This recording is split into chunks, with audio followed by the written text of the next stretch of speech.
L'expérience TEDx est très intéressante pour la communauté d'agglomération du plateau de Saclay parce qu'elle permet d'avoir un lien directement avec la population sur tout le domaine scientifique tel qu'il est stimulé par les différents acteurs. Et ils voient que ce n'est pas simplement des projets mais qu'il y a des choses concrètes et c'est un retour sur investissement pour les populations, une transmission de la connaissance.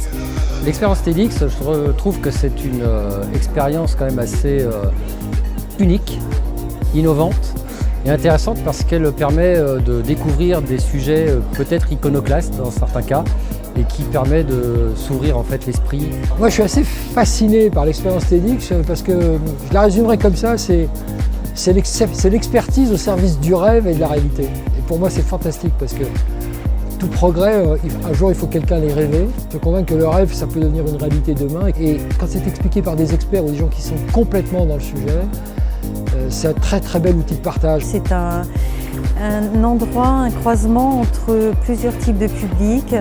Et Samuel Science et d'autres sujets à la portée de tout le monde. Donc ça me semblait être important en tant qu'école de porter ce message. Et pour nous, Centrale Supélec, école de tradition saint-simonienne, faire partager la connaissance aux autres, c'est extrêmement important. Donc séduit par la formule de TEDx, mais séduit aussi par ce qu'elle dit par rapport à Paris-Saclay et par la façon dont elle résonne par rapport à Centrale Supélec. L'expérience TEDx a plu à la société Data4 parce que le TEDx permet de dynamiser tout le plateau de Paris-Saclay sur lequel notre campus de data center est situé. Nous avons décidé d'accueillir la sélection des intervenants du Paris-Saclay le 22 juin 2017 à l'occasion de nos 10 ans. L'impact du TEDx, il a plusieurs composantes. La première composante, c'est une composante de notoriété. C'est-à-dire avoir un TEDx à Saclay permet de parler de Saclay de façon positive. Donc ça, c'est tout à fait indispensable. Mais ça permet aussi de parler de Saclay à la fois en France, mais aussi à l'étranger, puisque pour la première fois, nous avons des connexions et des e-connecteurs qui seront à l'étranger cette année. Cette année, le CERN a décidé de faire la transmission du TEDx Saclay en live. Nous avons un auditorium rempli de scientifiques qui regardent le TEDx Saclay cette année. Quand on commence à travailler avec des partenaires et qu'on a une expérience positive, il se crée de la confiance.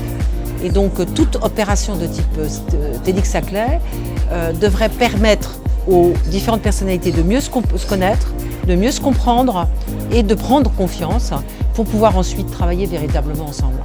C'est les universités, les grandes entreprises, les universités, les collectivités, les grandes entreprises qui sont toutes les composantes de Paris-Saclay. Ça va décupler, je pense, l'image de Paris-Saclay, faire découvrir des nouvelles idées, des nouvelles entreprises et accompagner en fait l'ambition phénoménale de Paris-Saclay d'être un cluster de renommée internationale. Pour nous, c'est vraiment une appropriation de l'identité scientifique comme une sorte de carte de visite ou d'ADN du territoire. Le numérique par rapport au monde du vivant, on pourrait se poser la question. En fait, je pense que ce soit le monde du vivant ou tout autre système, écosystème, le numérique est un outil qui va permettre sûrement des évolutions, voire des révolutions assez phénoménales dans le domaine du vivant. C'est un très beau thème parce que je pense qu'un des grands thèmes actuels, c'est comment rendre de plus en plus humain un monde de plus en plus technologique. Et c'est ce que TEDx va nous proposer demain.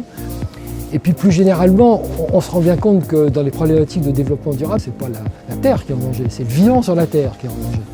Et donc cette problématique du vivant, aider le vivant à ce que l'aventure du vivant se poursuive sur la Terre, et bien sûr l'aventure humaine, c'est essentiel. Donc le thème est très très bien choisi parce qu'il est dans une actualité qui résonne à la fois sur le plan scientifique et sur le plan sociétal.